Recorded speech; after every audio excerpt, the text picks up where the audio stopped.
பாட்டாளி மக்கள் கட்சி இப்போதைக்கு அன்புமணி ராமதாஸ் கிட்ட இருக்கு. அன்புமணி ராமதாஸ் பாட்டாளி மக்கள் கட்சியோட தேர்தல் அறிக்கையை நேற்று வெளியிட்டார். தேர்தல் அறிக்கை அன்புமணி ராமதாஸ் வெளியிட்டார், இதை சொல்லியிருக்காரு அதை சொல்லியிருக்காருன்னு எல்லாரும் பல செய்திகள் பிரேக்கிங் நியூஸ் மாதிரி போட்டுக்கிட்டு இருந்தாங்க. ஆனால் யாருமே போடாத பிரேக்கிங் நியூஸாக வர வேண்டிய விஷயம் என்ன அப்படின்னா, சும்மா பத்திரிகையாளர்கள் வச்சு செஞ்சிட்டாங்க அன்புமணியை. இந்த முதல்வன் படத்தில் அப்படி கொக்கி போட்டு நாக்கு பிடிச்சி இழுப்பாங்க பார்த்தீங்களா, லிட்ரலாக அதை தான் நேரடியாக பண்ணல, ஃபிசிக்கலாக பண்ணல. ஒரு கொக்கியை கூட்டு வந்து நாக்கு நீட்டுங்கன்னு ஒரு சூளத்தை குத்துற மாதிரி குத்தி இழுக்கலையே தவிர, பத்திரிகையாளர்கள் கேள்வி நேரம் ஆரம்பித்ததுலேருந்து முடிகிற வரைக்கும் தாளிச்சு எடுத்துட்டாங்க. வழக்கம் போல் அன்புமணி அவருக்கு தண்ணி கொடுப்பா, அவருக்கு தண்ணி கொடுப்பா இருப்பா, ஐயோ ஏன்பா இப்போ யாராவது தண்ணி கொடுங்கப்பா, அவருக்கு பதட்டமாக இருக்கிறாரு. ஆனால் அந்த மாதிரியான நேரத்தில் நிஜமாகவே தண்ணி தேவைப்படுறது அன்புமணிக்கு தான். அவருக்கு எப்போல்லாம் பதில் சொல்ல முடியாது, இப்படி வச்சு செய்கிறானுங்களே நம்மளை அப்படின்னு சொல்லிட்டு நினச்சி தண்ணி குடிக்கணுன்ற நேரத்தில் அவருக்கு பதில் தெரியாததுனால தண்ணி கொடுப்பா, அவருக்கு தண்ணி கொடுப்பா அப்படின்னு சொல்லி பேச ஆரம்பிச்சிடுவார். அப்படி அன்புமணி நேற்று சிக்கி சின்னாபின்னமானது தான் இந்த பதிவில் பார்க்க போகிறோம். விவரமாக பேசலாம் வாங்க. அனைவருக்கும் அரசியல் வெங்காயத்தின் அன்பு வணக்கம். பத்திரிகையாளர்கள் கேட்ட கேள்விக்கு முன்னாடி அந்த தேர்தல் அறிக்கையில் நமக்குமே கூட 1-2 அறிக்கை பிடிச்சிருந்துச்சு. அப்படி 1-2 அந்த தேர்தல் அறிக்கையோட 1-2 விஷயங்களை சொல்லிவிட்டு இமீடியட்டாக நம்ம பத்திரிகையாளர்கள் கேள்விக்கு போயிடுவோம். என்ன சொல்லியிருந்தாருன்னா, பல விஷயங்களை சொல்லியிருந்தார். அதில் முக்கியமாக நமக்கு பிடிச்ச கேள்வி தேர்தல் அறிக்கையில் இருந்தாலும் நீங்கள் தெரிஞ்சுக்கணும். அதை 1 கோடி பேருக்கு வேலைவாய்ப்பு உருவாக்குவேன், தனியார் அரசு சுயதொழில் எல்லாத்தையும் சேர்த்து 1 கோடி பேருக்கு அடுத்த 5 ஆண்டில் வேலைவாய்ப்பு உருவாக்குவேன்னு சொல்லியிருந்தார். மனசில் வச்சுக்கோங்க. அதுக்கடுத்து பூரண மதுவிலக்கு கொண்டு வருவோம் அப்படின்னு சொல்லியிருக்காரு. அதிமுக இதை சொல்லலை, பூரண மதுவிலக்குன்னு ஏதோ படிப்படியாக அப்படிங்கிற மாதிரி அறிவிச்சிருக்காங்கன்னு நினைக்கிறேன். ஆனால் பூரண மதுவிலக்கு அப்படின்னு சொல்லலை. ஆனால் இவர் தேர்தல் அறிக்கையில் கொடுத்துருக்காரு. இதை விட முக்கியம் என்ன அப்படின்னா, 2017-18 காலகட்டத்தில் எடப்பாடி பழனிசாமியோட இவர் கூட்டு வச்சதே நாங்கள் மதுவிலக்குக்காக கூட்டணி வச்சுருக்கோம் அப்படிங்கிறது தான். அதை நம்ம கருத்தில் கொள்ள வேண்டியது இருக்குது. இப்படி ஒரு அறிவிப்பு, இது பாட்டாளி மக்கள் கட்சியோட டெம்ப்ளேட்டான ஒரு தேர்தல் அறிக்கை. இந்த மதுவிலக்கு அப்படிங்கிறது, மது மற்றும் போதைப்பொருள் இழப்பு தேர்தல் அறிக்கை. இன்னொரு விஷயம் என்ன, அது நமக்கே பிடிச்சிருந்துச்சி. விவசாயிகள் பூச்சியோ பாம்போ கடித்து இறந்தால் 10 லட்ச ரூபா நிவாரணம் தரணும் அப்படின்னு சொல்லிட்டு, விவசாய குடும்பங்களில் இருக்கிறவங்களுக்கு, விவசாய தொழிலில் ஈடுபடுறவங்களுக்கு ரொம்ப இயல்பாக எதேர்ச்சியாக நடக்கிற விஷயம் ஏதாவது ஒரு பூச்சி கடித்து திடீர் மரணம், பாம்பு கடித்து திடீர் மரணம் அப்படிங்கிறது. அது இப்போ வரைக்கும் பெருசாக நிவாரணம் ஏதாவது இருக்கா அப்படிங்கிறது தெரியல. ஆனால் அப்படி தாங்க ஆட்சிக்கு வந்தால் அந்த மாதிரியான சம்பவங்களுக்கு 10 லட்ச ரூபா நிவாரணம் அப்படிங்கிறது உள்ளபடியே. இதில் எந்த விமர்சனமும் இல்லாமல் அன்புமணி ராமதாஸ் அவர்களோட தேர்தல் அறிக்கையை நாம் வரவேற்கிறோம். அப்படின்னா இந்த ஒரே ஒரு அறிக்கை தான். இந்த ஒன்று, இன்னும் 2 இருக்குது, அதையும் சொல்கிறேன். இது ஒன்று, அதில் வரவேற்கிறதுல அது ஒன்று. அதுக்கப்புறம் வழக்கம் போல் நாங்கள் இலவச கல்வி, இலவச மருத்துவம், தரமான மருத்துவம் இப்படின்னு எல்லாத்தையும் உருட்டியிருக்காரு. நம்ம யூஸ்வலாக சொல்லுவல்ல, சீமான் பாட்டாளி மக்கள் கட்சியோட ஜெராக்ஸ் காப்பி தான் இவன் அப்படின்னு சொல்லியிருக்கோம்ல. இவங்க காலங்காலமாக வருஷக்கணக்கில் சொல்லிக்கிட்டு இருக்கிறது தான், நாங்கள் தரமான இலவச கல்வி, தரமான இலவச மருத்துவம் சொல்லுவாங்கள்ல. ஏற்கனவே இருக்குது அதெல்லாம்.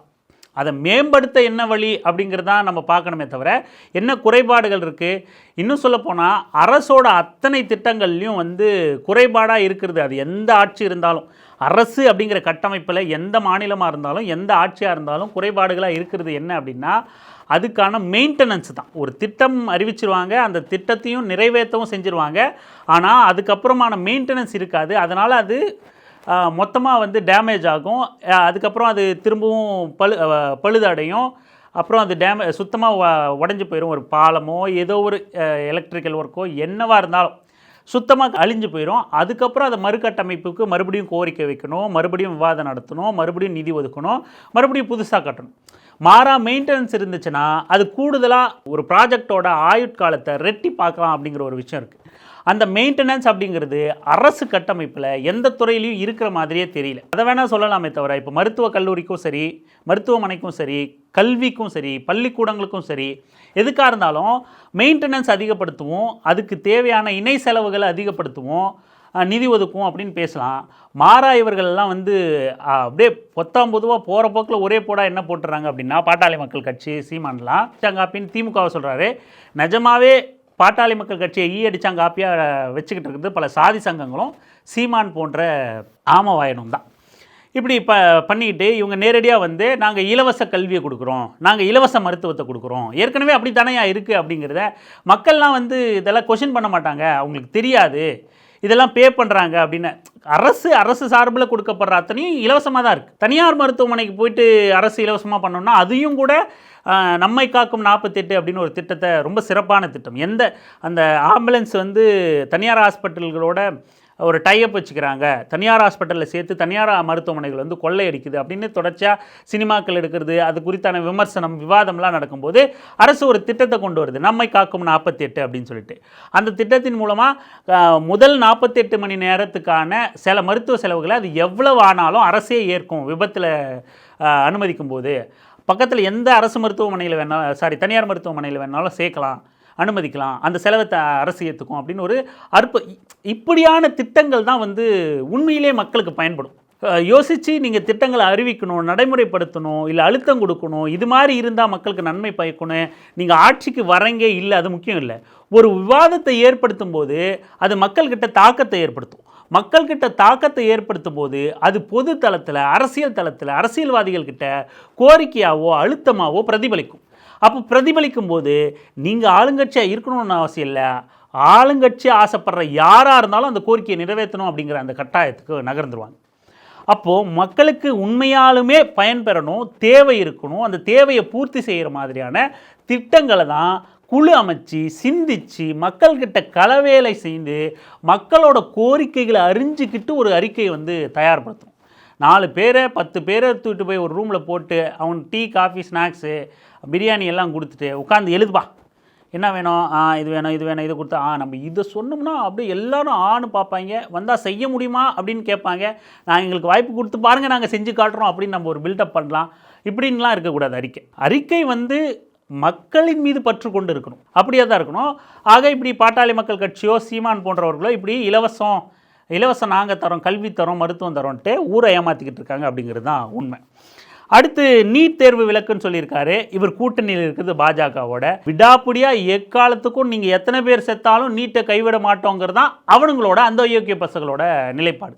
அங்கே இருந்துக்கிட்டு இவரும் ஒரு 15 வருஷமாக சொல்லிக்கிட்டு இருக்காரு, நாங்கள் பாஜகவுக்கு அழுத்தம் கொடுத்து நாங்கள் நீட் விலக்கு கொண்டு வருவோன்னு. நீட் விலக்கில் இவர் உறுதியாக தான் இருக்கார், நீட் வேணாங்கிறதுல உறுதியாக தான் இருக்கார். ஆனால் ஏதாவது சட்டம் கொண்டு வரும்போது போய் ஓட்டு போட்டு வந்துடுவார், அது வேறு விஷயம். ஆனால் வேணான்னு உறுதியாக இருப்பார். ஒன்றிய அரசு சட்டம் நிறைவேற்றும் போது அது வரைக்கும் பார்லிமெண்ட் பக்கமே போக மாட்டார். ஏதாவது மக்கள் விரோத சட்டம் கொண்டு வந்தால் போய் ஓட்டு போட்டு கூட்டணி தர்மத்துக்காக அந்த மாதிரி செஞ்சிட்டோம் அப்படிம்பாங்க. இப்படி முரண்பாடோட தேர்தல் அறிக்கையை வெளியிட்டிருக்கார். அடுத்து ஆண்டுக்கு 4 முறை சட்டப்பேரவை கூட்டப்படும் அப்படின்னு ஒரு தேர்தல் அறிக்கை அறிவிச்சிருக்காரு. ஆண்டுக்கு 4 முறை சட்டப்பேரவை கூடுவதும் 100 நாட்கள் கூட்டத்தொடர் நடப்பது உறுதி செய்யப்படும். நாம் என்ன கேட்குறோம், நீங்கள் எம்பி ஆனால் நாடாளுமன்றத்துக்கே ராஜ்யசபாக்கே போக மாட்டீங்க. சரி, எம்எல்ஏவான ஜிகே மணி சட்டமன்றத்துக்கு போகிறேன்னு கேட்டாலும் போய் அங்கே என்ன நீ கிழிக்க போகிற அப்படின்னு மரியாதை குறைவாக பேசுவீங்க.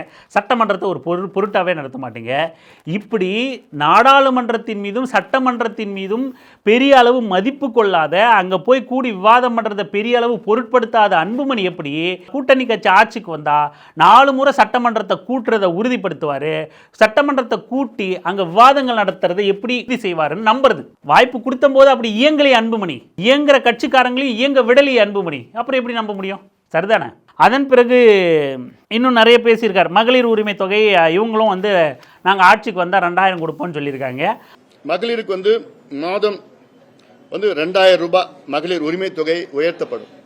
அது வரைக்கும் மகளிர் உரிமை தொகையை கேவலம் பேசுனது யாருன்னா சௌமியாவும் அன்புமணியும் தான். 2000 கொடுத்துட்டா 1000 கொடுத்துட்டா சரியாக போயிருமாம்மா எல்லாருக்கும். அப்போ இந்த சௌமியா மேடமோட டெம்ப்ளேட்டு டைலாக்கே என்னென்னா, போனெல்லாம் அக்கௌண்ட்டுக்கெல்லாம் 1000 ரூபாய் வந்துருச்சா, 5000 ரூபாய் வந்துருச்சா, டாஸ்மார்க்கு சேல் இவ்வளோ, அப்புறம் இங்கெல்லாம் அக்கௌண்ட்டுக்கு 1000 வந்துருச்சா, பொங்கலுக்கு 3000 வந்துருச்சா, இங்கே மட்டும் இந்த டிஸ்ட்ரிக்டில் மட்டும் டாஸ்மார்க்கு சேல் இவ்வளோ அப்படின்னு சொல்லிட்டு. மேடம், திமுக அரசு மகளிருக்கு 1000 கொடுக்கறதுனால தான் டாஸ்மார்க்கில் சேல், இல்லைன்னா யாரும் டாஸ்மார்க் பக்கமே போக மாட்டாங்க பாரு, யாரும் குடிக்கிற பழக்கமே இல்லை. முழு மதுவிலக்கு அப்படிங்கிறது அவசியம். அன்புமணி சொல்கிறார்ல, மதுவிலக்கு கொண்டு வரும் அப்படின்ட்டு. அப்படி ஒரு பிரச்சனை எழும்போது, சமூகத்திலிருந்து ஒரு அழுத்தம் எழும்போது அன்புமணி என்ன பண்ணிக்கிட்டு இருந்தார் அப்படிங்கிறது தான் இங்கே கேள்வி. கள்ளக்குறிச்சியில் ஒரு அசம்பாவிதம் நடக்கும்போது, விஷச்சாராய மரணம் நிகழும்போது வீட்டில் உட்காந்துக்கிட்டு அங்கே வந்து பண்ணு வாங்கி கொடுத்துட்டு நாங்கள் போராட்டம் பண்ணுவோன்ட்டு போனவர் தான் பத்திரிகையாளர் சந்திச்சுட்டு, அதுக்கப்புறம் மாத கணக்காச்சு வெளியே வர்றதுக்கு. இந்திய அளவில் ஒரு கொள்கை வேணும். நீங்கள் ஆளுங்கட்சியில் கூட்டணியில் இருக்கீங்க. இப்போ இவர் தேர்தல் அறிக்கை வெளியிட்டிருக்காருல, நாங்கள் ஆட்சிக்கு வந்தால் நிச்சயம் நிறைவேற்றுவோம் அப்படின்றாருல, ஒருவேளை இவர் முதலமைச்சர் ஆனார் கூட நிறைவேற்ற மாட்டார். ஏன் தெரியுங்களா? எப்படி ஆழமாக சொல்கிறோம் அப்படின்னா, ஆந்திராவில் சந்திரபாபு நாயுடுக்கு ஆதரவாக பிரச்சாரம் பண்ணும்போது அன்புமணி ராமதாஸ் அங்கே போய் கோதாவரி கிருஷ்ணா நதிநீர் இணைப்போ என்னமோ ஒரு 6 நதிநீர் இணைப்பு பற்றி பேசுகிறார். இங்கே நீங்கள் சந்திரபாபு நாயுடுவை ஜெயிக்க வச்சுட்டு ஒன்றியத்தில் மோடி ஆட்சிக்கு வரும்போது 2 பேருமே எனக்கும் எங்கள் ஐயாவுக்கும் நண்பர்கள். நான் ரொம்ப ஈஸியாக ஒரு ஃபோனை போட்டு வீட்டிலே உட்காந்துட்டு ஃபோனை போட்டு, Modiji my friend Chandrababu Naidu my friend, இருங்க கான்ஃபரன்ஸில் எல்லாரும் 3 பேர் பேசுவோம். கான்ஃபரன்ஸில் நான் அங்கே உங்களுக்கு பிரச்சாரம் பண்ணும்போது 2 பேருக்கும் அங்கே ஒரு நதிநீர் இணைப்பு திட்டத்தை பற்றி பேசிட்டேன்பா, கோதாவரி காவிரி இணைப்பு திட்டம் அப்படின்னு நினைக்கிறேன், அதை பற்றி பேசிட்டேன்பா. நீங்கள் என்ன பண்ணுங்கள், நாளைக்கு இப்போவே சைன் போடுங்க, அந்த டாக்குமெண்ட் எடுத்து அதிகாரிகளை வர சொல்லுங்கள், அந்த திட்டத்தை இன்றைக்கி சைன் போடுறீங்க, நாளைக்கு வேலை ஆரம்பிக்கணும் அப்படின்னு சொல்லிட்டு பேசுவேன் அப்படிங்கிற ரேஞ்சில் போய் ஆந்திராவில் நாம்பெல்லாம் சம்பு மகரிஷி குலத்தில் வந்தவர்கள், வன்னியகுல சத்திரியர்கள், சம்பு மகரிஷி குலம் வந்தவர்கள், அக்னிகுல சத்திரியர்கள்னு வாயை வாடகைக்கு விட்டு ஆந்திராவில் சந்திரபாபு நாயுடுக்கு வாக்கு சேகரிக்கும் போது கொடுத்த வாக்குறுதிக்கு இது வரைக்கும் துரும்ப கூட கிள்ளி போட்டது கிடையாது அன்புமணி. இது வரைக்கும் நடந்த சட்டமன்ற தேர்தலில் கொடுத்த வாக்குறுதிகளோ, நாடாளுமன்ற தேர்தலில் கொடுத்த வாக்குறுதிகளுக்கோ, ஆந்திராவில் போய் கொடுத்த வாக்குறுதிகளுக்கோ எதுக்குமே பெயர் அளவில் கூட ஒரு அறிக்கையோ, தேர்தல் முடிஞ்ச பிறகு ஒரு அறிக்கையோ, அழுத்தமோ, பேச்சுவார்த்தையோ, ஃபோன் காலோ எதுவுமே நிகழ்ந்தது கிடையாது அன்புமணி தரப்புலேருந்து.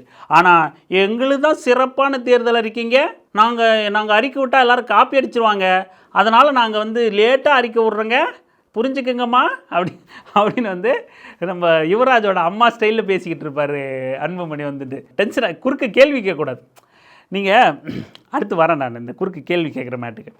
இப்படி ஒரு அறிக்கையை, முரண்பாடான அறிக்கையை அதாவது இவர் வந்தாலும் கூட செய்ய போகிறதில்ல. அரசியல்னா சட்டமன்றம் போகிறதும் இவர் காக்கறில்ல, நாடாளுமன்றம் போகிறதும் இவர் காக்கறில்ல, வாக்குறுதி கொடுத்தா அதை பற்றி கண்டுக்கிறதே கிடையாது. பெயர் அளவில் ஆளை வச்சு 4 பக்கத்துக்கு எழுதி கொண்டு வந்து நாங்கள் பார்த்தியா சிறப்பான அறிக்கை அப்படின்னு சொல்லி பேசிட வேண்டியது. இப்போ அடுத்து வரும், பெண்களுக்கு தொழில் தொடங்க 25,000 அப்படின்னு அறிவிச்சிருக்காரு. ஏழை பெண்கள் தொழில் தொடங்க 25,000 கடன் வழங்கப்படும். இதில் 10,000 மானியமாக போக மீதி 15,000 2 ஆண்டுகளில் செலுத்தினால் 25,000த்தில் என்ன தொழில் தொடங்குவாங்க பெண்கள்? ரோட்டு கடை போட்டுக்குவாங்க. ஆனால் இவங்கள மாதிரியான நபர்கள் தான் என்ன பண்ணுவாங்கன்னா, ரோட்டில் கடை போடக்கூடாதுன்னு பேசுவாங்க, அவங்களுக்கு கடை ஒதுக்கி தரணும்னு பேசுவாங்க. கடை ஒதுக்கி தரணுன்னா அதுக்கு ஒரு வாடகை, டெபாசிட் வேணும், அட்வான்ஸ் அமௌண்ட் வேணும். மொத்தத்தில் ரோட்லேயே கூட கடை போட்டங்க. 25,000 ரூபாயில் என்ன தொழில் புதுசாக வந்து ஒரு பெண் வந்து ஆரம்பித்து பண்ணிட முடியும்? ஒரு தள்ளுவண்டி கடை போடணுன்னா கூட குறைஞ்சபட்சம் 30,000லேருந்து 50,000 ரூபாய் செலவாகும். அந்த தள்ளுவண்டி செட்டப்புக்கே அவ்வளோ செலவாகும். அதுவே வந்து 10,000, 15,000, 20,000 ஆகும். அந்த தள்ளுவண்டி செட்டப்பு, அந்த தள்ளுவண்டிக்கு பெயிண்ட்டு, அந்த தள்ளுவண்டிக்கு தேவையான ரேக் அடிக்கிறது, அந்த தொழில், ஒரு தள்ளுவண்டிக்கு தேவையான அந்த சாமான்களை வாங்குறது, தள்ளுவண்டி செஞ்சிடறோம், அதில் என்ன தொழில் பண்ணுறோமோ அதுக்கான மூலப்பொருட்கள் வாங்குறது அப்படின்ட்டு. இதில் 25,000த்தில் பெண்களுக்கு தொழில் நிதியாக கொடுத்து, அந்த தொழில் நிதியில் 10,000 மானியமாக, மீதி 15,000 2 வருஷம் தவணையாக கட்டினா போதுமா? திட்டம் நல்லா தான் இருக்குது. எப்படி இவ்வளவு புத்திசாலித்தனமாக ஆழ்ந்து ஆய்வு பண்ணி எழுதக்கூடிய பாட்டாளி மக்கள் கட்சிக்கு 25,000 ரூபாயில் இன்றைக்கி ஒரு தொழிலையும் பண்ண முடியாது, எல்லாம் கை செலவு பண்ணுற காசாக மாறி போச்சு இன்றைக்கி அப்படிங்கிறது. டாலர் ரேட்டு, டாலருக்கு நிகரான இந்திய ரூபாயின் மதிப்பு அதில் பாதாளத்தில் போயிடுச்சு. ஒரு டாலர் 94 ரூபாய் இன்றைக்கி. அப்படி இருக்கும்போது 25,000 வச்சு பெண்கள் என்ன தொழில் பண்ணுருவாங்க? மகளிர் குழுவிலே அவங்களால 25,000 ரூபாய் லோன் எடுத்துட முடியும். அப்போது மகளிர் குழுவில் இருக்கிறவங்க எல்லாம் இன்றைக்கி தொழில் பண்ணிட்டாங்களா? சாத்தியக்கூறான அறிவிக்கிறீங்கன்னா நியாயமான கோரிக்கை தான், பெண்கள் தொழில் பண்ணணும், முனைவோர் ஆக்கணும், வரவேற்கிறோம். ஆனால் அமௌண்ட்டு 25,000ங்கிறது மினிமம் 2.5 லட்ச ரூபாலேருந்து 25 லட்ச ரூபா வரைக்கும் இருக்கணும் தொழிலுக்கு ஏற்ற மாதிரி. 2.5 லட்ச ரூபாங்கிறதே இன்றைக்கி தொழில் பண்ண பயன்படாத அமௌண்ட்டு. சும்மா நீங்கள் கொடுக்குறீங்க அப்படின்னு சொல்லிட்டு ஏதாவது 4 பொருளை வாங்கி போட்டு அப்புறம் கடன் உடனே வாங்கி போட்டு கடனை கட்டுவாங்களா? உங்களுக்கு மானியத்தில் வாங்கின லோனை கட்டுவாங்களா? இப்படி ஒரு ஆய்வில்லாத, புரிதல் இல்லாத அறிக்கையாக இந்த தொழில் முனைவோருக்கான இதை பார்க்குறோம். இன்னும் 2 நம்ம வரவேற்கிறோன்னு சொன்னோம் இல்லையா? இன்னும் 2 விஷயத்த இந்த அறிக்கையில் மொத்தமாக ஒரு 3 பாயிண்ட்டு தான் நமக்கு வரவேற்கிற மாதிரி இருந்துச்சு. ஒன்று, அந்த பாம்பு கடிக்கு 10 லட்சம். 2வது, பெண்களோட வயது 21 மாற்றணும், அதுக்கு ஒன்றிய அரசுக்கு அழுத்தம் கொடுப்போம் அப்படின்னு சொல்லியிருக்காரு.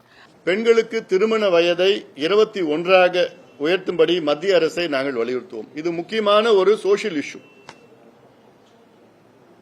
இதுக்குள்ள நான் போக விரும்பல. நான் இதை பத்தி பேசினேன்னா 1/2 மணி நேரம் ஆகும். அதுல அதுக்கடுத்து அரசு பள்ளி மாணவர்களுக்கு மாலை சிற்றுண்டியை கொடுப்போம் அப்படின்னு சொல்லியிருக்காரு. இதையும் நாம் வரவேற்கிறோம். ஏற்கனவே மதிய உணவு இருந்துச்சு, திமுக அரசு காலை உணவு கொண்டு வந்துச்சு, அதுக்கடுத்து மதிய உணவாக மாலை உணவாக இவர் அறிவிச்சிருக்காரு. இந்த அறிவிப்பை சாத்தியப்படும் அப்படின்னாக்கா ஆளுகிற அரசுகளே பரிசீலனை செய்யலாம். எந்த அளவுக்கு சாத்தியப்படும், எந்த அளவுக்கு அதுக்கான தேவை இருக்குது அப்படிங்கிறத ஆய்வு பண்ணணும். அது ஒரு பக்கம் இருந்தாலும் நம்ம அதை வரவேற்கிறோம். ஆனால் இந்த திருமண வயது 21 இருக்குல்ல, இந்த 21 வயசை இவர் எந்த பார்வையிலேருந்து சொல்கிறார் அப்படின்னா, இவரோட நாடக காதல் மைண்ட் செட்லேருந்து அந்த வயசு 21 வயசு ஆக்கணும் அப்படின்னு சொல்கிறார். ஆனால் உண்மையிலே பெண்களோட வயது 21 ஆக்கணும், திருமண வயது. ஏன் அப்படின்னா பெண்கள் அவர்கள் அந்த திருமணத்துக்குள்ளே கட்டுப்படுத்தப்படுறாங்க. 18 வயசு அவங்களுக்கு திருமணம் பண்ணலாம் அப்படிங்கும்போது எளிமையாக திருமண வாழ்க்கைக்குள்ளே பிடிச்சி தள்ளப்படுறாங்க. அவங்க அவங்களோட படிப்பு உயர்கல்வி அப்படிங்கிறது இன்னும் அதிகமாகணும் அப்படின்னா அவங்களோட திருமண வயதை அவங்களோட வேலை வாய்ப்போ இல்லது தொழில் முனைவோரோ ஆக்கிறது பெண்களை உயர்த்தணும் அப்படின்னா அவங்களோட திருமண வயதை உயர்த்தணும். ஆக 21 அப்படிங்கிற வயதை முற்போக்காளர்கள் அவர்களோட வளர்ச்சியிலிருந்து பெண்களோட வெளி உலகத்துக்கு கொண்டு வரணும் அப்படிங்கிற பார்வையிலேருந்து சரிங்கிறாங்க. ஆனால் அன்புமணி மாதிரியான ஆட்கள் எந்த பார்வையில் இருந்துன்றாங்கன்னா, நாடக காதல் மாதிரி 18 வயசில் நான் மேஜர் ஆகிட்டேன் அப்படின்னு அந்த பொண்ணு கல்யாணம் பண்ணிக்கிறேங்குது, நாங்கள் எங்களால் நாடக காதலை கட்டுப்படுத்த முடியல அப்படிங்கிற பார்வையிலேருந்து தான் இவங்க இதை முன்வைக்கிறாங்க அப்படின்னு நம்ம கருதுகிறோம். அடுத்து இந்த அரசு பள்ளி மாணவர்களுக்கு சிற்றுண்டிங்கிற திட்டத்தையும் கூட நம்ம வரவேற்கிறோம், மாற்று கருத்து இல்லை. ஆனால் இவர் கூட்டணியில் இருக்கிற பாஜகவை தீவிரமாக ஆதரிக்கிற, பாஜகவை விடவும் தீவிர சங்கியாக வாழ்ந்துக்கிட்டு இருக்கிற தினமலம் பத்திரிக்கை காலை உணவு திட்டத்தையே டாய்லெட்டுகள் நிரம்புதுன்னு செய்தி போட்டான் அந்த புறம்போக்கு அயோக்கிய பையன். அதாவது தினமலர் பாப்பான் அவன் இருக்க மாட்டாங்கன்னு காடுவெட்டி குரு பேசினார்ல, அந்த காடுவெட்டி குரு யாரை தினமலர் பாப்பான்னு கடுமையாக விமர்சித்தாரோ அந்த தினமலர் பார்ப்பன பத்திரிக்கை டாய்லெட் நிரம்புதுன்னு காலை சிற்றுண்டி உணவு திட்டத்துக்கு இழிவாக பத்திரிகையில் எழுதினான். அப்போது மாலை சிற்றுண்டி உணவு திட்டத்தை எப்படி எழுதுவான்? அவனோட தான் இவர் கூட்டணி வச்சுருக்காரு. அப்படிங்கிறது ஒரு முரண்பாடுகளின் மூட்டை நீ அப்படின்னு ஒரு பாடல் வரும், முரண்பாட்டு மூட்டை நீ அப்படின்னு. அந்த மாதிரி தான் பாட்டாளி மக்கள் கட்சியோட கூட்டணி, தேர்தல் அறிக்கை, செயல்பாடுகள் எல்லாமே. இது வரைக்கும் தேர்தல் அறிக்கை அவர் அறிவித்தார், அதை நம்ம விமர்சிச்சிருக்கோம். இப்போ தேர்தல் அறிக்கை முடிச்சு கேள்வி கேட்குறவங்களாம் கேட்கலாம்பா அப்படின்னு சொல்லிட்டு பத்திரிகையாளர்களை பார்த்து கேட்டார். சொன்ன உடனே இப்போ பெண் நிருபர் கேட்டாங்க பாருங்கள், கேள்வி பொட்டில் அடித்த மாதிரி கேட்டாங்க. சார் நீங்கள் போதை பற்றிலாம் பேசுகிறீங்க, அந்த கேள்வி கூட நீங்களே பார்த்துருங்களேன். சார், போதைப் பொருள் தொடர்பான விஷயத்தை பற்றி சொன்னீங்க, அதுக்கு ஈக்குவலா அதுக்கு அதிகமாக நாட்டையே அச்சுறுத்துவது என்பது ஆணவ படுகொலை தொடர்பான விஷயம், சாதிய மோதல்கள், கலப்பு திருமணம் செய்யறதுனால இவ்வளவு பிரச்சனைகள் நிறைய இடத்துல வருது. ஏன் இதை பற்றி நீங்கள் இந்த அறிக்கையில பேசணும்? போதை பிரச்சனையாக இருக்குது, போதைப் பொருள் ஒழிக்கிறத பற்றி பேசுகிறீங்க, மதுவிலக்கை பற்றி பேசுகிறீங்க. ஆனால் அதை விட சமூகத்தில் மிக மோசமான விளைவை ஏற்படுத்துகிற சாதி ஆணவ படுகொலைகளை பற்றி உங்கள் தேர்தல் அறிக்கையில் ஒன்றுமே இல்லையப்பா, என்னப்பா இது அப்படின்னு சொல்லிட்டு ஒரு பெண் பத்திரிகையாளர்கள் கேட்டாங்க.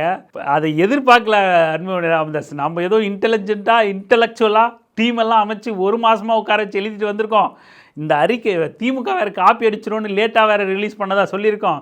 எல்லாரும் வியந்து போய் பாராட்ட போகிறாங்க அப்படின்னு நினச்சி உட்காந்துட்டு இருந்தா, முடிச்சு ஆஃப் பண்ண உடனே கேள்வி நேரத்தில் முதல் கேள்வியே நேராக நெத்தி போட்டில் அடித்த மாதிரி இருந்துச்சு. எடுத்ததுன்னு எங்கே சாதி ஆணவ படுகொலை குறித்து உங்கள் தேர்தல் அறிக்கையில் எங்கே ஒன்றுமே இல்லையே அப்படின்னு கேட்டுவிட்டாங்க. அதுக்கு நான் பதில் சொல்லவே மாட்டேங்க. நீங்கள் இந்த மாதிரியான இன்டலெக்சுவலான கேள்வியெல்லாம் அன்புமணி ராமதாஸ் பதில் சொல்கிறதே நீங்கள் கேட்டுங்க. நிச்சயமாக, அதாவது பாட்டாளி மக்கள் கட்சி என்பது சமூக நீதியை அடிப்படை கொண்ட அதற்காக தொடங்கப்பட்ட ஒரு கட்சி. எங்கள் கட்சி தொடக்கத்திலிருந்து அனைத்து சமூகங்களும், குறிப்பாக சாதிகள், நீங்க சொல்ற சாதிகள், அதிலும் குறிப்பாக அடக்கப்பட்ட ஒடுக்கப்பட்ட பட்டியலின மக்கள், அவர்கள் போன்ற நிலையில் உள்ள மற்றவர்களும் சமூக முன்னேற்றம் அடைய வேண்டும், கல்வி உரிமை பெற வேண்டும், பொருளாதார முன்னேற்றம் அடைய வேண்டும், கல்வி வேலைவாய்ப்பு உருவாக்க வேண்டும் என்ற நோக்கத்திலேதான் தொடர்ந்து நாங்கள் வலியுறுத்தி வருகின்றோம். இது சம்பந்தமாக எங்களுடைய பங்களிப்பு, எங்கள் கட்சியினுடைய பங்களிப்பு, இதற்கு 100 விழுக்காடு நாங்கள் பங்களித்து காலங்காலமாக ஏற்படுகின்ற சாதி மோதல்களோ பிரச்சனைகளோ அப்படி வந்தால் முதலில் நாங்கள் தான் அங்கே சென்று அந்த பிரச்சனை பெரிதாகாமல் பார்த்துக் கொள்கின்றோம். இது எங்களுடைய கடமையாக நாங்கள் பார்த்திருக்கின்றோம். நிச்சயமாக வரும் காலத்தில் அடக்கப்பட்ட, ஒடுக்கப்பட்ட, வஞ்சிக்கப்பட்ட அனைத்து மக்களும் ஒன்று சேர்ந்து அரசியல் அதிகாரம் பெற வேண்டும் என்று எங்களுடைய நோக்கம். அதற்கேற்ப சூழல்களை உருவாகுவதற்கு நாங்கள் பாடுபடுவோம். கேட்டிங்களா? கேட்டுட்டு அந்த கேள்விக்கு இது பதில் இல்லையே அப்படின்னு உங்களுக்கு தோணுச்சு அப்படின்னா நீங்களும் என் தோழனே அப்படிங்கிறத மட்டும் சொல்லிவிட்டு நான் அடுத்த கேள்விக்கு நகர்ந்துடுறேன். அதுக்கு மேலே நான் விளக்க விரும்பலை. அவ்வளோ இன்டலெக்சுவலான பதில் அது. அந்த பதில் அதிலேருந்து மீள்றதே ரொம்ப கஷ்டம். இப்போ அடுத்த கேள்விக்கு வருவோம். ஆனால் இதுக்கு இதில் ஒன்று நம்ம விமர்சனமாக வைக்கணுன்னா என்னன்னா, ஒரு சாதி ஆணவ படுகொலைக்கு எதிரான ஒரு சட்டம் வேணும் அப்படிங்கிற கோரிக்கையை கூட தேர்தல் அறிக்கையில் ஆட்சிக்கு வர போகிறதில்ல, அது செயல்படுத்த போகிறதில்ல, அது வேறு விஷயம். ஆனால் ஒரு அரசியல் தளத்தில் அப்படியான ஒரு விவாதத்தை வைக்கிறதுக்காவது கிளப்புறதுக்காவது தேர்தல் அறிக்கையில் இடம்பெற்றிருக்கணும். சாதிக்கு எதிரான எந்த நிலைப்பாட்டையும் அறிவிக்காத அன்புமணி தான் ஒரு தலித்து எங்களுக்கு ஓட்டு போட்டால் தலித்த முதலமைச்சர் ஆக்கிறேன்னு சொன்ன யோக்கியவான். இதையும் நம்ம கூடுதலாக கவனத்தில் வச்சுக்கணும். இப்போ நம்ம அடுத்து போயிடுவோம். அடுத்த பிரச்சனை இதுக்கு போயிடுவோம். அடுத்து ரெண்டாவது கேள்வி ஒரு நிருபர் கேட்குறார். நிருபர்கள் கேட்டது வந்து மைக் இல்லாமல் கேட்டதுனால வாய்ஸ் கம்மியாக இருக்கும். அதனால் கேள்வி நானே சொல்லிடுறேன். உங்களுக்கு புரியுதா? அதில் கேட்டாலும் ஓகே, நானே கூட சொல்லிடுறேன். என்ன கேட்குறாருன்னா, கடன் வாங்கி செயல்படுது திமுகன்னு கடுமையான விமர்சனத்தை வச்சுருந்தார் அன்புமணி இந்த தேர்தல் அறிக்கை வெளியிடும் போதே. அப்போது நீங்களும் பல திட்டங்களை அறிவிச்சிருக்கீங்க. மகளிர் உரிமை தொகையை 2000 கொடுப்பேன்னு நீங்களும் சொல்லியிருக்கீங்க. இந்த மாதிரியான திட்டங்களை கடன் வாங்காமல் நீங்கள் மட்டும் எப்படி செயல்படுத்துவீங்க அப்படின்னு கேட்டதுன்னு ஆட்சியில் 5 லட்சம் கோடி கடன் வாங்கினாங்க அப்படின்னு சொல்லிருக்கீங்க. நீங்க அறிவிச்சிருக்கக்கூடிய திட்டங்களாகட்டும், அதிமுக வெளியிட்ட தேர்தல் அறிக்கையில் சொல்லக்கூடிய திட்டங்களாகட்டும், இதையெல்லாம் வந்து இப்போ கடன் வாங்காமல் நிறைவேற்ற முடியுமா? அதுக்கான ஃபண்டெல்லாம் எங்கே தரும்? அதுக்கும் நான் பதில் பேசலைங்க. அன்புமணியோட பதிலே கேட்டுங்க. சரிங்களா? பிரமாதமாக பேசுவார். இன்டலெக்சுவல். அவர் என்ன கொள்கை, கம்யூனிசம், பெரியாரிசம், சித்தாந்தம், என்னையா பேச அம்பேத்கரிசம், அவர் அதெல்லாம் தாண்டினவர். அவர் பதிலே கேட்டுங்க. நாம் ஒருபோதும் அவரோட பதிலில் குறுக்கிட போகிறதில்ல. சரிங்களா? தமிழ்நாட்டில் இருக்குங்க இந்த ஃபண்ட் எல்லாம். தமிழ்நாட்டில் இருக்கு இல்லைங்க இந்த ஃபண்டு தமிழ்நாட்டில். அந்த ஃபண்டு திமுக கொள்ளடிச்சிட்டு இருக்காங்க. நல்ல ஒரு நேர்மையான ஆட்சி கொடுத்தாலே வரி வருவாய் தமிழ்நாட்டில் இருக்கின்ற இயற்கை வளங்கள் எவ்வளவு இருக்கு தமிழ்நாட்டில், அதுல இருந்து கொண்டு வரலாம். இப்போ அடுத்த கேள்வி வரும். அடுத்த கேள்வியும் பத்திரிகையாளர் கேட்பார் பாருங்களேன். திட்டங்களுக்கும் கூட்டணி கட்சி சொல்லியிருக்கிறதுக்கும் சில முரண்பாடு இருக்கு. நீட் விளக்கு வந்து பாஜக தர முடியாதுன்னு தெளிவாக நீட் விளக்குன்னு சொல்றீங்க. அதே மாதிரி கோவை மதுரை மெட்ரோ ரயில் பணிகளுக்கு அனுமதி அளிக்காதே பாஜக தான். 2019 கூட்டணி அமைக்கும் போது குறைந்தபட்ச செயல் திட்டத்தோட பாமக கூட்டணி இழந்துச்சு. 2021 சட்டமன்ற தேர்தலில் வன்னியர் இடஒதுக்கீடு 2019 சட்டமன்ற தேர்தல் கூட்டணிக்கு குறைந்தபட்ச செயல் திட்டத்தோடு இணைந்தீங்க. 21 சட்டமன்ற தேர்தலுக்கு வன்னியர் இடஒதுக்கீடு. இந்த முறை எந்த அடிப்படையில் கூட்டணியில் இணைஞ்சிருக்கீங்க? பார்த்தீங்களா? என்னன்னா 2019க்கு முன்னாடி நீங்கள் அந்த 2019 நாடாளுமன்ற தேர்தலுக்கான கூட்டணி அமைக்க உங்கள்கிட்ட ஒரு குறைந்தபட்ச செயல் திட்டம் அப்படிங்கிற ஒரு கோரிக்கையை சொன்னீங்க. நாங்கள் சாதிவாரி கணக்கெடுப்பு கேட்டிருக்கோம், 10 மதுவிலக்கு கேட்டிருக்கோம் அப்படின்னு சொல்லிட்டு சொன்னீங்க. அதுக்காக கூட்டணின்னு சொன்னீங்க. 2021 10.5 இடஒதுக்கீடு அந்த கோரிக்கையின் அடிப்படையில் தான் நாங்கள் வந்து கூட்டணி சேர்ந்தோம் அப்படின்னு சொல்லிட்டு அந்த நிறைவேற்றினாங்க அப்படின்னு சம்திங் சொல்லி தான் நாங்கள் கூட்டணி அப்படின்னு சொல்லி சொன்னீங்க. இப்போ 2026 எந்த அடிப்படையில் நீங்கள் கூட்டணி சேர்ந்துருக்கீங்கன்னாரா அவருக்கு பதறிப்போச்சு. அன்புமணிக்கு பதறிப்போச்சு. என்னடா இது, நமக்குனே வரானில்லை இவனுங்க, எனக்குன்னே எங்கிட்ட சரசம் பண்ணுறதுக்கே வருவீங்களாடா நீங்கள்லாம் அப்படிங்கிற மாதிரி எங்களுக்குன்னே வருவீங்களாடா அப்படித்தான் திலகபாமாவை தெரிக்க விட்டாங்க இளைஞர்கள் கேள்வி கேட்டு. அதுக்கப்புறம் பார்த்தா அன்புமணி, இவங்களையெல்லாம் கொஞ்சம் சீமான் பக்கமும் அனுப்புங்க. பாவம், பதில் தெரியாத அன்புமணியும் திலகபாமாவையுமே போட்டு அடிச்சுக்கிட்டு இருக்கீங்களே, நியாயமாக இதெல்லாம்? ஒரு ஊமை சனங்களுக்காக குரல் கொடுக்குற ஊமைகள், ஐ மீன் அப்பாவிகள் அப்படின்னு சொல்ல வர்றேன். இவங்கள போய் இப்படி கேள்வி கேட்டு மடக்கலாமா? அப்படி எந்த அடிப்படையில் நீங்கள் கூட்டணி சேர்ந்தீங்க அப்படின்னா? ஏன் இந்த கூட்டணி நாங்கள் அமைச்சோம்னா, ஊழல் திமுக, மக்கள் விரோத திமுக, பெண்களுக்கு பாதுகாப்பு கொடுக்க முடியாத துப்பில்லாத திமுக, சாராயம் விற்கின்ற திமுக, கஞ்சா விற்கின்ற திமுக, கள்ளசாராயம் விற்கின்ற திமுக அதை அகற்றப்பட வேண்டும். இது தீய சக்தி. 5 ஆண்டு காலம் மக்கள் வாய்ப்பு கொடுத்து விட்டார்கள், படுதோல்வி அடைந்து விட்டார்கள். அந்த ஒரே காரணத்துக்காக தான் நாங்க எல்லாம் ஒன்னா சேர்ந்திருக்கிறோம். எங்களுக்குள்ள கொள்கை வேறுபாடுகள் இருக்கலாம், தப்பு கிடையாது அது. ஆனா இலக்கு என்னன்னா இந்த திமுக அகற்ற வேண்டும். நீங்க அந்த கூட்டணியில் எல்லாமே கொள்கை வேறு இல்ல. இப்போ கேரளாவில் கம்யூனிஸ்டும் காங்கிரஸும் என்ன பண்றாங்க சொல்லுங்க தம்பி, பண்றாங்கல்ல? இல்ல அப்போ அவங்க எல்லாமே ஒரே கொள்கையில வச்சிருக்காங்கல்ல. போப்பா முடிஞ்சு போச்சு. அடுத்த கேள்வி கேளு. திமுக ஊழல் எதிர்ப்பு அப்படின்னு உருட்டினாரு. ஊழல்னா அப்போது சரி, திமுக ஊழல் பண்ணுதுன்னா அமைச்சர் வந்து புத்தகம் வெளியிடுறாரு, பல குற்றச்சாட்டுகளை பாஜக சொல்லுது. அவங்களால ஏன் கைது பண்ண முடியலன்னு ஒரு கேள்வி கேட்டாப்ல. நேற்று இரவு பாஜக அலுவலகத்துல திமுக அரசு மீதான ஊழல் குற்றச்சாட்டு, சிறை கூண்டில் ஸ்டாலின் அப்படின்னு சொல்லிட்டு ஒரு புத்தகத்தை கோயில் வெளியிடுறாரு. சோ அவ்வளவு ஆதாரங்கள் இருக்கு, இவ்வளவு ஊழல் பண்ணியிருக்கிறாங்கன்னு சொல்லக்கூடிய மத்திய அமைச்சர், மத்திய அரசு ஏன் நடவடிக்கை எடுக்கல? இதே மத்திய அரசு தமிழ்நாடு அரசு மீது நடவடிக்கை எடுப்பதற்கு அதிகாரம் இல்லை அப்படிங்கிற ஒரு வார்த்தையை செய்தியாளர் சந்திப்புல சொல்லியிருக்காரு. ஆனா இதே மத்திய அரசு அரவிந்த் கெஜ்ரிவால் அரசு பண்ணிருக்கு, சிபு சோரன் அரசு பண்ணிருக்கு, வழக்குகள்லாம் பதிவு பண்ணிருக்கிறாங்க. புத்தகத்தை வெளியிடக்கூடிய பாஜக அமைச்சர் மத்திய அரசு ஏன் வந்து வழக்கு பதிவுல நடவடிக்கை எடுக்கல, கைது பண்ணல? குற்றச்சாட்டு நீங்களும் குற்றச்சாட்டை வைக்கிறீங்க, அவங்களும் குற்றச்சாட்டை வைக்கிறாங்க, புத்தகமே வெளியிடுறாங்க. இவ்வளோ ஆதாரம் வச்சுக்கிட்டு டெல்லியில் ஹேமந்த் சோரனை, இதை ராஜஸ்தான் தானே, ஹேமந்த் சோரனுங்கிற முதலமைச்சரை கைது பண்ணீங்க. டெல்லியில் மணிஷ் சிசோடியாவை கைது பண்ணீங்க, முன்னாள் துணை முதலமைச்சர். அப்புறம் முதலமைச்சர் அரவிந்த் கெஜ்ரிவாலை கைது பண்ணீங்க. உங்களால் திமுகவை மட்டும் ஏன் கைது பண்ண முடியல? குற்றம் சொல்கிறீங்க, குற்றச்சாட்டு வைக்கிறீங்க, ஆதாரம் இருக்குதுன்னு சொல்கிறீங்க, புத்தகம் வெளியிடுறீங்க, நீங்கள் உட்பட நீங்கள் குற்றச்சாட்டு வைக்கிறீங்க, ஊழல் பண்ணியிருக்காங்கன்னு சொல்கிறீங்க. அப்புறம் ஏன் நடவடிக்கை எடுக்கல? உங்கள் கூட்டணி கட்சி தானே, பதில் சொல்லுங்கள் அப்படின்னு கேட்டாப்புல பாருங்கள் கேள்வியே. இதுக்கும் வந்து நான் பதில் சொல்ல மாட்டேன். நம்ம பதில் சொல்கிற அளவுக்கான ஸ்பேஸே அவர் கொடுக்கல. அவ்வளோ புரிதல் உள்ள பதிலாக இருக்குங்க.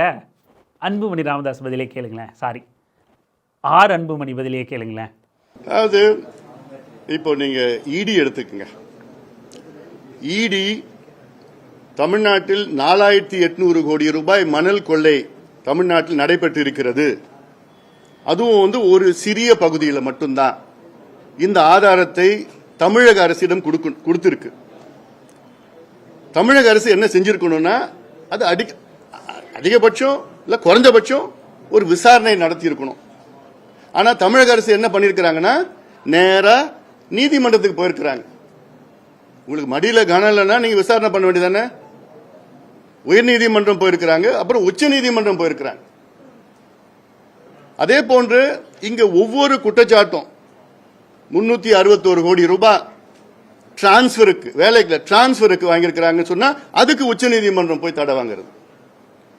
ஒன்னொன்னுத்துக்கும் மத்திய அரசு சார்பில் கிடையாது, நடுநிலையா இருக்கின்ற இந்த நிறுவனங்கள்லாம் போய் விசாரணை பண்ணிருக்கிறாங்க, செய்யறாங்க. ஆனா ஒன்னொன்னுத்துக்கும் நீதிமன்றம் போய் அதுக்கு தடை, அது இப்படி எல்லாம். ஆனா இதெல்லாம் இப்ப அடுத்தது வரும், நிச்சயமா வரப்போகுது. ஏன்னா ஒவ்வொருவரும் இப்போ ஒரு உதாரணம், எங்களுக்கு ஒரே அடிப்படையில் தான் இந்த கூட்டணி அமைஞ்சது. ஒரே அடிப்படை, இந்த ஊழல் திமுக. இருங்க, கேள்வி கேட்டீங்கல்ல, பதில் ஒரு நிமிஷம்.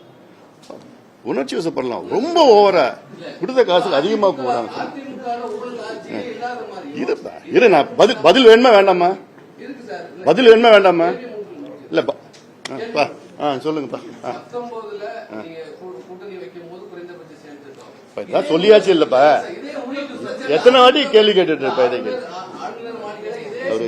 இது சண்டி ஊழல் குற்றச்சாட்டை நீங்க இதுக்கு முன்னாடி வச்சிருக்கீங்க, அதிமுக மேலே வச்சிருக்கீங்க, திமுக மேலே வச்சிருக்கீங்க. ஊழல் காரணத்துக்காக மட்டும் அதிமுக கூட்டணிங்கிறத எப்படி ஏத்துக்கணும்?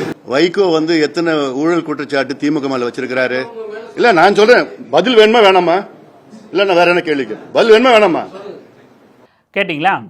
அதாவது ஊழல் குற்றச்சாட்டு வைக்கிறீங்க, ஆதாரம் இருக்குன்னு சொன்னீங்க, ஏன் கைது பண்ணலன்னு கேட்டால் மறுபடியும் ஊழல் குற்றச்சாட்டு தான் வைக்கிறாரே தவிர ஏன் கைது பண்ணலன்றதுக்கு கடைசி வரைக்கும் பதில் வராது. மாற்றா இப்படி கேள்வி கேட்ட உடனே பத்திரிகையாளர்களை இலக்கு வைக்கிறார். யார் அவர்? அப்படி இல்லை, கேட்ட கேள்விக்கு பதில் வேணுமா? வேணும். அதுக்கு என்ன பண்ண சொல்கிறீங்க, கேள்வி கேட்கக்கூடாதுன்னு சொல்கிறீங்களா அப்படின்னு அவர் கேட்டால் என்ன பண்ணுவாருன்னு தெரியல. அப்புறம் உடனே அவரே பிராண்ட் பண்ணுறாரு, இவர் சன் டிவிக்காரரு நமக்கு எதிராக இயங்குவார். சேனல் எந்த சேனலாக வேணா இருக்கும். இப்போ இது வரைக்கும் நீங்கள் ஏதாவது இந்த பக்கம் திமுகவோ இல்லை அதிமுகவோ விசிகாவோ கம்யூனிஸ்ட் கட்சிகளோ அவங்களுக்கு எதிரான பல கேள்விகள் வந்து கேட்கப்படுது. அவர்களை எப்படியாவது வார்த்தை ஜாலம் கொண்டு மக்கள்கிட்ட வந்து பொய்யா திரிபுவாதத்தோடு பரப்பிடணும் அப்படின்னு இலக்கோடு வந்து பல சேனல்கள் வந்து செயல்படுது. யாராவது கேள்வி கேட்கும்போது நீங்கள் அதிமுக சேனலு, நீங்கள் பாஜக சேனலு அப்படின்னு யாராவது கேள்வி கேட்டிருக்கிறத நீங்கள் பார்த்துருக்கீங்களா?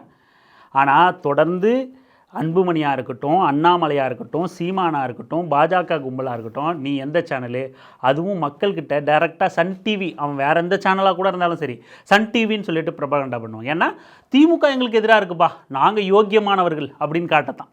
திமுக காரங்கன்னா அவங்க எங்களுக்கு எதிராக செயல்படுவாங்க, திமுகன்னா அவங்க இப்படி தான், அவங்க தான் எங்களை ஆள் செட் பண்ணி இந்த விஜய் கையில் எடுத்துருக்கால கிறுக்கு பையா, திமுகவின் சதி திட்டம் இது, இந்த ஃபார்முலா தான் அது, அந்த ஃபார்முலா தான் இது. திமுக வந்து திட்டமிட்டு ஆள் அனுப்பிச்சு எங்களை லாக் பண்ண பார்க்குது. நாங்கள் உத்தமர்கள் யோகியவர்கள் அப்படின்னு சொல்லிட்டு காட்டத்தான் மீடியாவை கண்டு அஞ்சுகிறவர்களாக இவர்கள் இருக்காங்க. மீடியாவை சார்ந்த நபர்களை தனிநபர் தாக்குதலாவோ கேள்விக்கு பதில் இல்லாமல் இலக்கு வச்சு அவங்க கூலிக்கு மாறடிக்கிறாங்க, கொடுத்த காசுக்கு மேலே கூவுறான் அப்படின்ற வார்த்தையெல்லாம் அவர் பயன்படுத்துகிறார். நீங்கள் எத்தனை பொட்டிக்கு மேலே கூவுறீங்க, பாஜக கிட்ட வாங்கின பொட்டிக்கு மேலே நீங்கள் கூவுறீங்க அப்படின்னு அந்த பத்திரிகையாளர் கேட்டால் நீங்கள் உங்கள் மூஞ்சை எங்கே கொண்டு போய் வச்சுப்பீங்க? கேள்விக்கு பதில் இல்லை, மாறா தனிநபர் தாக்குதல் போயிடுது. கேள்விக்கு பதில் இல்லை, மாறா தண்ணி கொடுன்றது. கேள்விக்கு பதில் இல்லை, கொஞ்சம் பொறு இரு, இல்லைன்னா நான் அடுத்தவங்ககிட்ட கேள்விக்கு போயிடும், உனக்கு பதில் சொல்ல மாட்டேங்கிறது. என்ன வியாக்கானதெல்லாம்? ஒரு அரசியல்வாதி பொதுவெளிக்கு வந்து நீங்கள் உங்கள் சுயநல லாபத்துக்காக மக்களை பலியிட்டு முடிவுகள் எடுக்கிறீங்க. அப்படி இருக்கும்போது கேள்வி கேட்டால் எதிர்கொள்ளணும். அதுக்கு துணிச்சல் இல்லாமல் தனிநபர் தாக்குதலில் இறங்குறீங்க. இப்போ அடுத்த கேள்விக்கு வருவோம். இப்போது இவ்வளோ முரண்பாடுகளோடு நீங்கள் வந்து நீங்கள் சொல்கிற தேர்தல் அறிக்கைக்கும் உங்கள் கூட்டணி சொல்கிற தேர்தல் அறிக்கைக்கும் பாஜகவோட நிலைப்பாட்டுக்கும் மிகப்பெரிய முரண்பாடுகள் இருக்கே அப்படின்னு பத்திரிகையாளர் கேட்கும்போது அதுக்கு அன்புமணி சொல்கிறாரு, ஏன் இந்த கூட்டணி நாங்கள் அமைச்சோம்னா ஊழல் திமுக, மக்கள் விரோத திமுக, பெண்களுக்கு பாதுகாப்பு கொடுக்க முடியாத துப்பில்லாத திமுக, சாராயம் விற்கின்ற திமுக, கஞ்சா விற்கின்ற திமுக, கள்ள சாராயம் விற்கின்ற திமுக, அதை அகற்றப்பட வேண்டும். இது தீய சக்தி. 5 ஆண்டு காலம் மக்கள் வாய்ப்பு கொடுத்து விட்டார்கள், படுதோல்வி அடைந்து விட்டார்கள். அந்த ஒரே காரணத்துக்காக தான் நாங்க எல்லாம் ஒன்னா சேர்ந்திருக்கிறோம். எங்களுக்குள்ள கொள்கை வேறுபாடுகள் இருக்கலாம், தப்பு கிடையாது. அது ஆனா இலக்கு என்னன்னா இந்த திமுக அகற்ற வேண்டும். நீங்க அந்த கூட்டணியில் எல்லாமே கொள்கை வேறு இல்ல. இப்போ கேரளாவில் கம்யூனிஸ்டும் காங்கிரஸும் என்ன பண்றாங்க சொல்லுங்க தம்பி, பண்றாங்கல்ல? அப்போ அவங்க எல்லாமே ஒரே கொள்கையில வச்சிருக்காங்கல்ல. போப்பா முடிஞ்சு போச்சு. அடுத்த கேள்வி கேள்வி.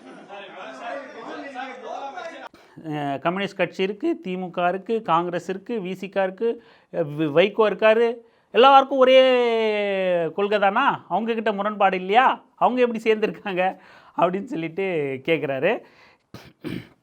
அப்படின்னு சொல்லிட்டு கேட்டு அதை விட பிரமாதமாக ஒரு பதில் சொல்லியிருப்பார் பாருங்கள்.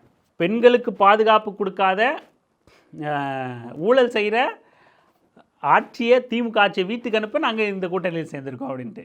இதெல்லாம் யாராவது குழந்தை கேட்டால் கூட சிரிச்சிடும். பெண்களுக்கு பாதுகாப்பு கொடுக்காத திமுக அரசு, பாஜக அரசு அப்படியே இந்தியா ஃபுல்லாக பெண்களுக்கு பெரிய பூனைப்படை வச்சு பாதுகாப்பு கொடுத்துக்கிட்டு 2 மணி நேரத்துக்கு ஒரு வன்கொடுமை, பாலியல் வன்கொடுமை, பெண்களுக்கு எதிரான வன்கொடுமை நடக்குதுன்னா கட்டுரை வெளிவருது உத்தரப்பிரதேசத்தை பற்றி. உத்தரப்பிரதேசம், மத்திய பிரதேசம்னு உட்பட பாஜக ஆள்ற மாநிலங்கள் இப்போது ஹோலி கொண்டாட்டம்னு நினைக்கிறேன். ஒரு பட்டியல் பிரிவை சார்ந்த தலித் பெண்ணை வந்து கடைக்கு போயிட்டு வரும்போது ஹோலி கொண்டாடுறோங்கிற அந்த கும்பல் வந்து அந்த பெண்ணை பிடிச்சி, அந்த பெண் வந்து பட்டியல் பிரிவை சார்ந்த பெண்ணுன்னு தெரிஞ்சதுனால அந்த கும்பல் வந்து மாறி மாறி அந்த பெண்ணை பிடிச்சி அவங்களோட ப்ரைவேட் பார்ட்லாம் கையை வச்சு அந்த பெண்ணு கசைக்கு புழிஞ்சி தூக்கி போடுறாங்க. தெருவா மணிப்பூரில் நடந்த மாதிரி அந்த பெண்ணுக்கான சம்பவம் நடக்குது. பார்த்தா அவ்வளோ வருத்தமாக இருக்குது. இப்படி கேடுகட்ட நீங்கள் குற்றங்கள் வந்து நிகழும். சமூகத்தில் தன்னியல்பாக குற்றம் செய்யக்கூடிய நபர்கள் இருப்பாங்க, ஏதாவது ஒரு முரண்பாடுகள் இருக்கும். அதுக்கு அந்த அரசே அந்த கட்சியே துணை நிற்குதா? ஐடியாலஜிக்கலாக அந்த கொடுமைகளுக்கு அவங்க தார்மீகமாக துணை நிற்கிறாங்க பாஜகக்காரங்க. எந்த நடவடிக்கையும் எடுக்கிறது இல்லை. இன்னும் பல உதாரணங்கள் சொல்லலாம். பில்கிஸ் பானு வழக்கு சொல்லலாம். கொலைகாரர்களை கொண்டாடக்கூடிய சித்தாந்தத்தை கொண்ட கட்சி தான் பாஜக. காந்தியை கொன்னதுலேருந்து அப்பேற்பட்ட கட்சி கூட போய் சேர்ந்து நின்றுக்கிட்டு பெண்களுக்கு பாதுகாப்பு கொடுக்கலிங்கோ திமுக, அதனால் நாங்கள் பாஜக அதிமுக கூட சேர்ந்துக்கிறோங்க. ஊழலாக இருக்குதுங்கோ திமுக, அதனால் புனிதவாதிகள் ₹1 கூட லஞ்சம் வாங்காத அதிமுக கூட விடுங்க. பாஜகக்காரன் ஊழலை அதாவது லீகலாக மாற்றி வச்சிருக்கிற ஒரு கட்சி.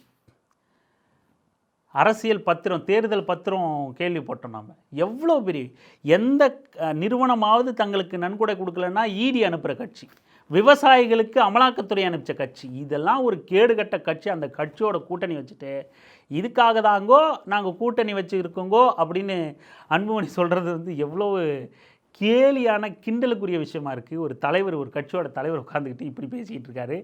சின்ன பின்னமாக்கிட்டாங்க பத்திரிகையாளர்கள். தேர்தல் அறிக்கையை விட்டுட்டு அப்படியே கெத்து காட்டலான்னு நினச்சிக்கிட்டு இருந்த அன்புமணியை சின்ன பின்னமாக்கி சிதைச்சி விட்டாங்க.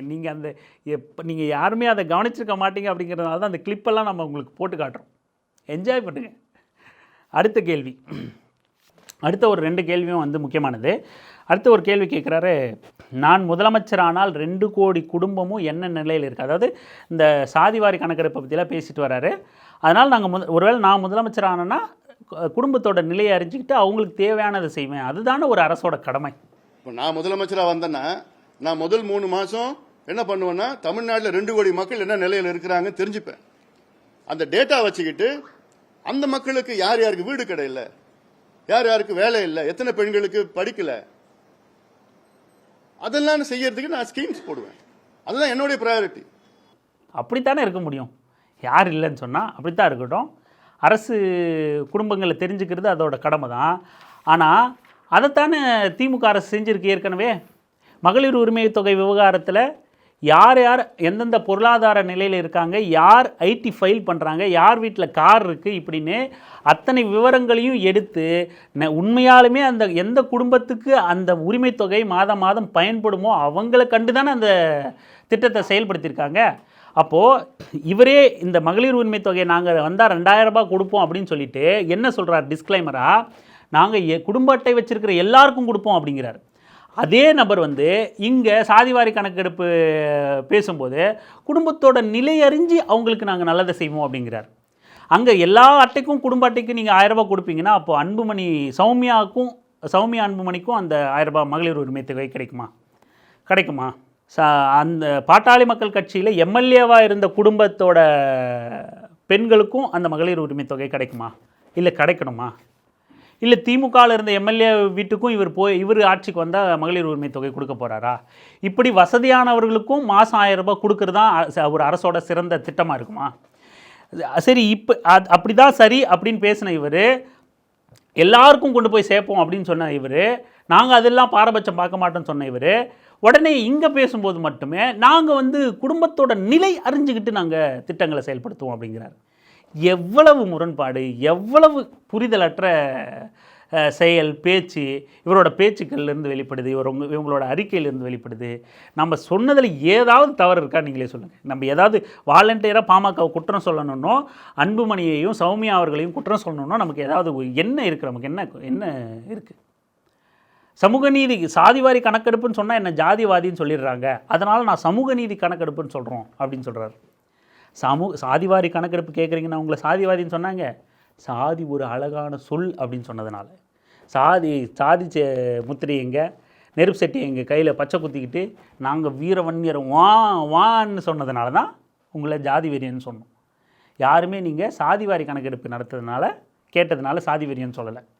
ரொம்ப நேக்காக யோக்கியவானாக மாற முயற்சி பண்ணுறது இவங்கெல்லாம். எல்லா அயோக்கியத்தனங்களையும் பண்ணிவிட்டு ரொம்ப நேர்த்தியாக யோக்கியவானாக மாறுறது. மக்கள்கிட்ட போய் நான் அப்பாவிங்க, நான் வாயிலா பூச்சிங்க, நான் ரொம்ப நல்லவங்க, நான் நல்லது செய்யணும்னு மாடாக உழைச்சேங்க, இந்த மக்களுக்கு புரியாமல் போச்சுங்க.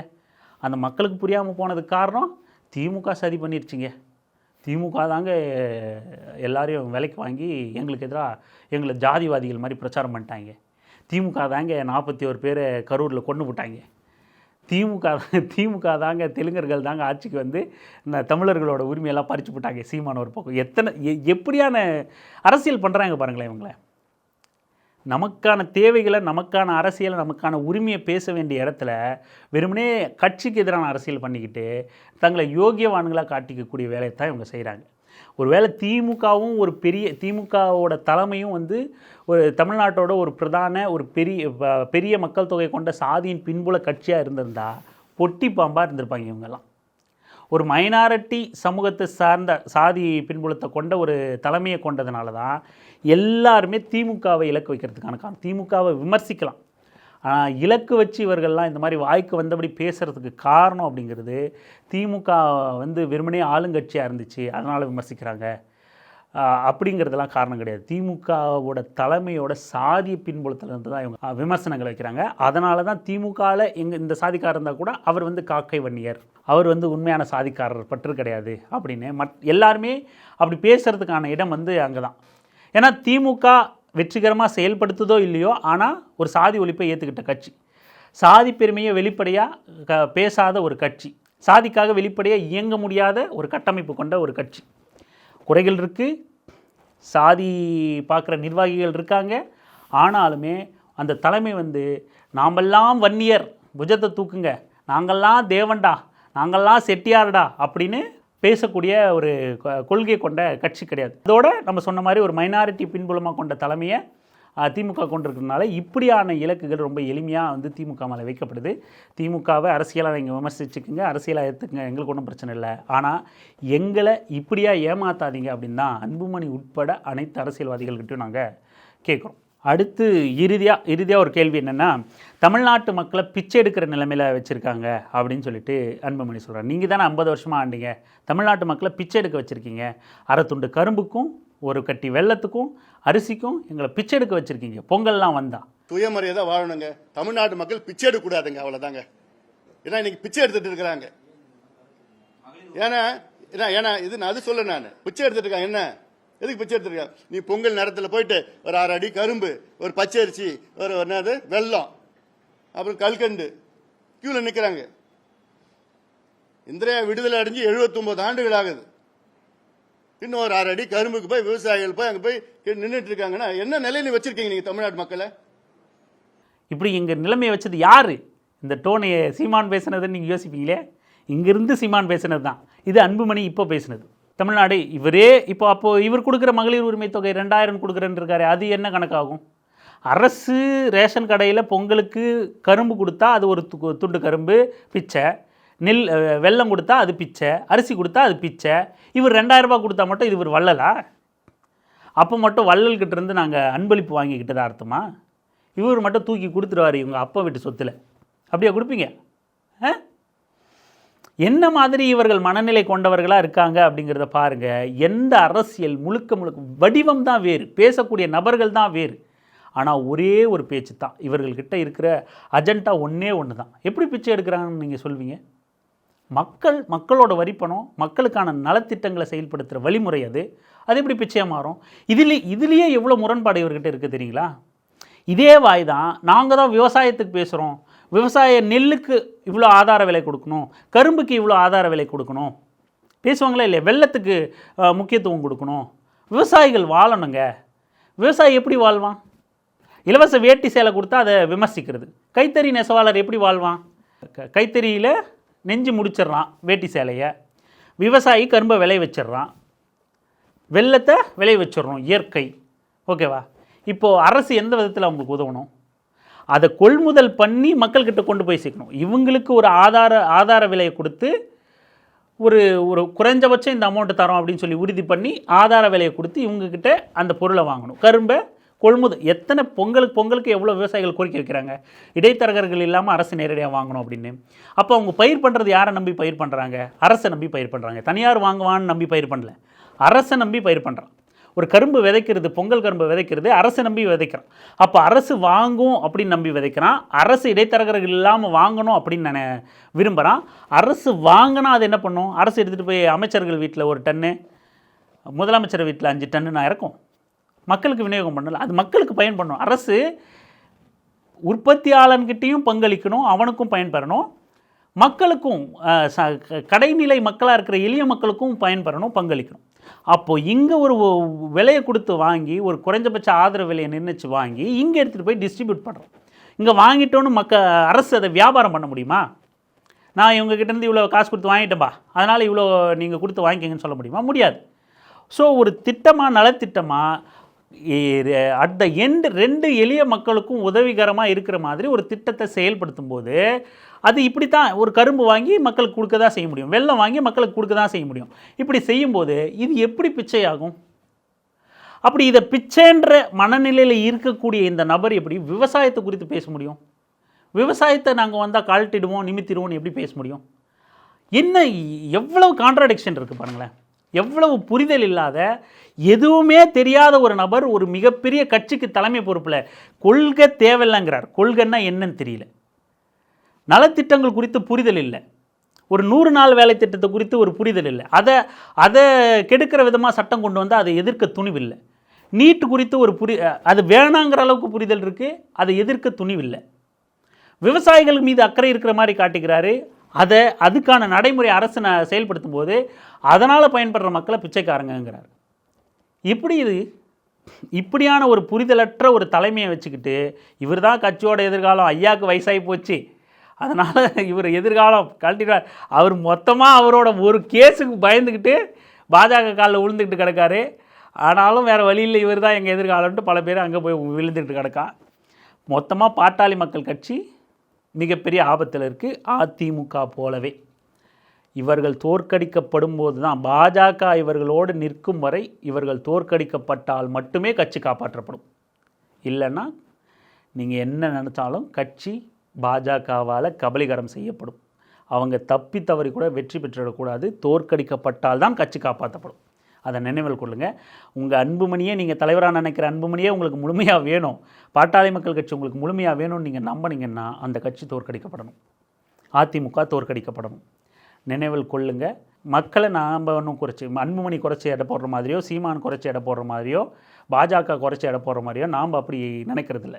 மக்கள் தெளிவானவர்கள், மக்கள் புரிதல் உள்ளவர்கள், மக்கள் அரசியல் அறிவும் அறமும் மிக்கவர்கள். நிச்சயமாக அவங்க சரியான முடிவை எடுப்பாங்க அப்படின்னு நாங்கள் நம்புகிறோம். தொடர்ந்து பேசலாம், தொடர்ந்து இணைந்திருங்கள் அரசியல் வெங்காயம் சேனலுடன். நன்றி.